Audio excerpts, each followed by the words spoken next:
Hey, what's going on, guys? I am coming at you online here via YouTube, maybe even Facebook. I'm not sure where all this is going to go. But I wanted to take a minute this morning after reflecting last night a little bit. I tried to do this last night, but it just didn't come easy. It wasn't, it seemed complicated last night. I was overthinking stuff, and I just said, whatever, I'll try it again tomorrow. But before I did that, I got my phone out and I read in a devotional that I had on the Bible app that I never finished, that I kind of neglected months ago. And so I started back into that and I got through part of it. And I decided I would just start reading in Psalms. So I got my phone Bible app out again. And I started in Psalms 98 and just started reading that, and somewhere around 100, Psalms 100, it became more of a declaration in my house. It became more of a declaration in my soul and in my spirit, and inwardly something started to shift. And I had a little bit more peace about my situation, but my thoughts and the overthinking had stopped. So I went to bed. After reading some more when I got into bed, I read a little bit more. I think I stopped somewhere around Psalm 129, somewhere in there. I got up this morning and I read some more before I left the house a while ago, and then I started questioning what happened to my spirit, what happened to my mind, what happened to me right then. And basically, what it was is it was worship, but the posture of my heart changed, because worship is the posture of your heart, and something shifted inside of me during that process. What worship isn't always just this outward thing that we do. Worship is everything that we do, but worship needs to turn inside sometimes. Worship needs to turn inward to ourselves. And it's not that we're trying to do anything for ourselves, but there's something that happens when we shift our attention and our focus to doing all this demonstrative stuff, this outward thing, to something that shifts inward, and it becomes more of, it's not just what we're doing out here for God, but it becomes more of our focus on who God is, what God is. And then when we start declaring His word, like what I feel like happened last night for me, or this morning too, is when I started declaring His word and reading His word,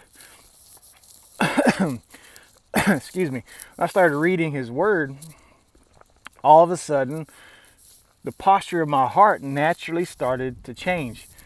And when that happened, God interceded with my frustration, with my doubt, my insecurity about what I was going to say, what I was going to talk about.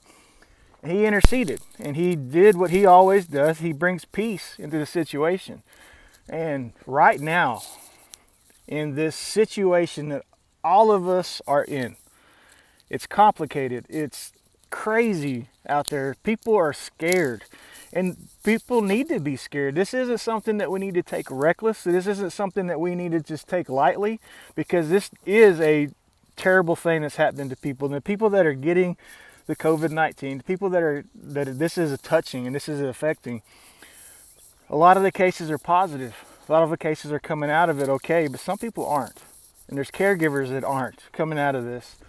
And yeah, there's a lot of speculation. You can get on either side of the fence. You can do all kinds of overthinking. But when you really just reel it back in and you think about who's in control, and you really think about that we're not in control, we don't need to live in fear, but we don't need to be reckless. There needs to be a balance. And that balance comes with the faith that we have in who God is, not who we are.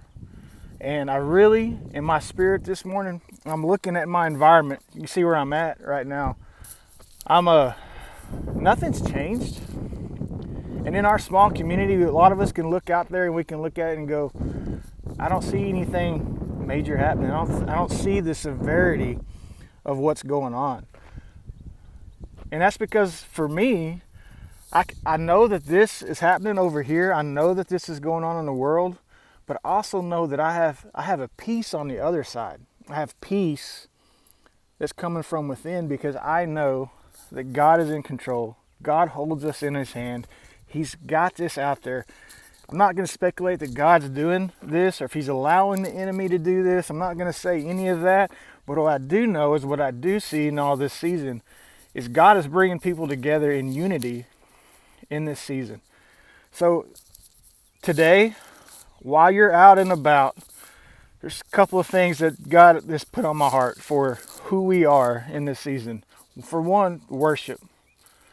Take moments today not just to sing a song in worship, not even just to read the word, although that really helped. And what else we have to do?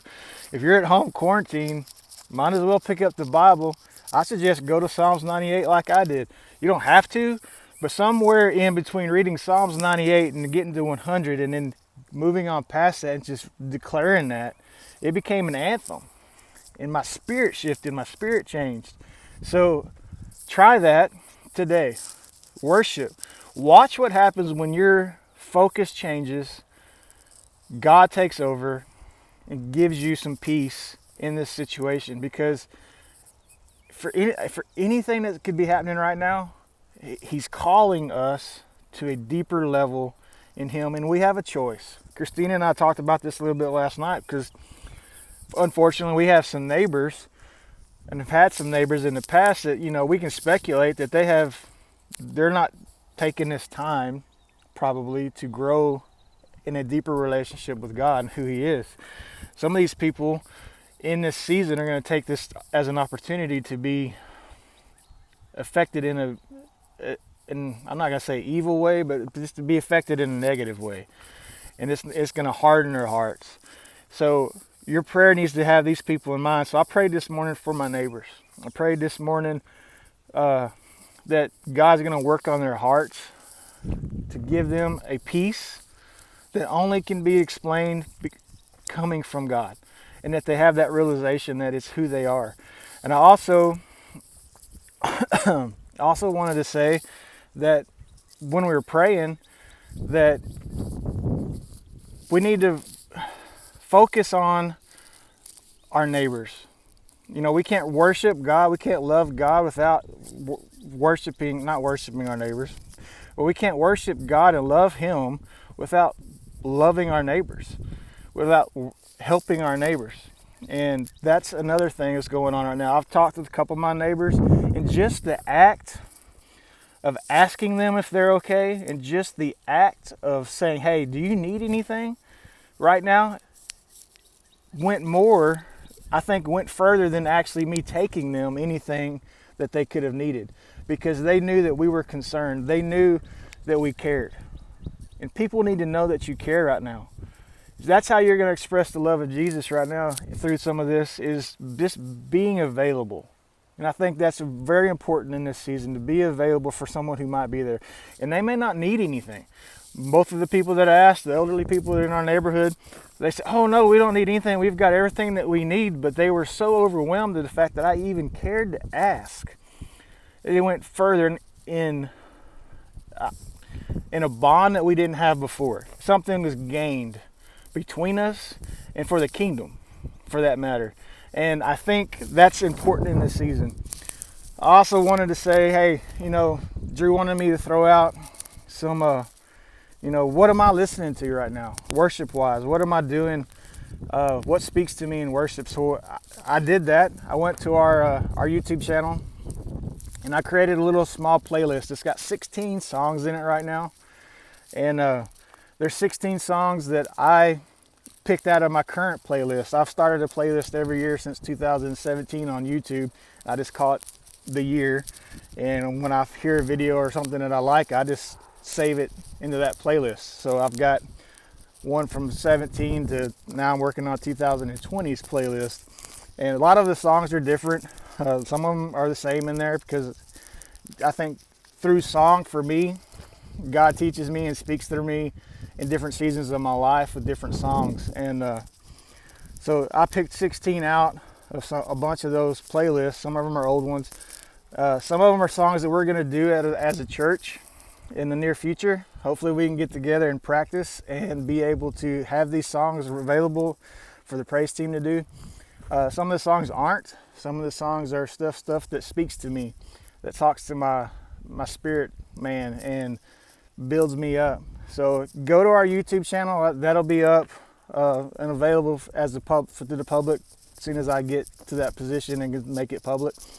Also, guys, while you are in there, not that I don't know if it helps us with our YouTube channel or how all this stuff works, but subscribe to the YouTube channel, Church of the Hills, Lomita. Hit the subscribe button. Go ahead and hit the little notification bell.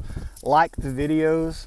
It helps us actually track what's going on with the videos, what we can do to improve them, what we can do to maybe just make things better. And from what it's looking like, in this season, it's helping us grow. It's helping us grow and expand ourselves and challenging ourselves, because it's really easy for us to get in a rut as Christians. It's really easy as staff just to go through the motions and go, yeah, I can get that done. And this is making us challenge. It's challenging us to be something different. So we're asking you guys to hit the notification bell, hit the like button, and subscribe to our YouTube channel. I don't know if this word helped anybody this morning. I don't know. It helped me. God was speaking to me this morning. You know, watch the posture of your heart. Worship is exactly that. It's an outward expression of an inward feeling. It doesn't always have to be about something that you need or about something that you want to get off your chest. It can start there, but if you're really focused on who God is and what He's capable of, and knowing that He's everywhere, He's all the time, He's all powerful, He's all knowing, and if He's everywhere all the time, you don't even have to ask for Him to show up. He's already there. And I think we get so confused and so muffled in our thoughts sometimes that we forget that He's already standing right next to us. He's everywhere all the time. He already knows what you're dealing with. And He already has the power to fix and change and help you in your situation. So know that today. Worship God today from your heart. Love on your neighbors. And I hope to see you guys soon. See you later.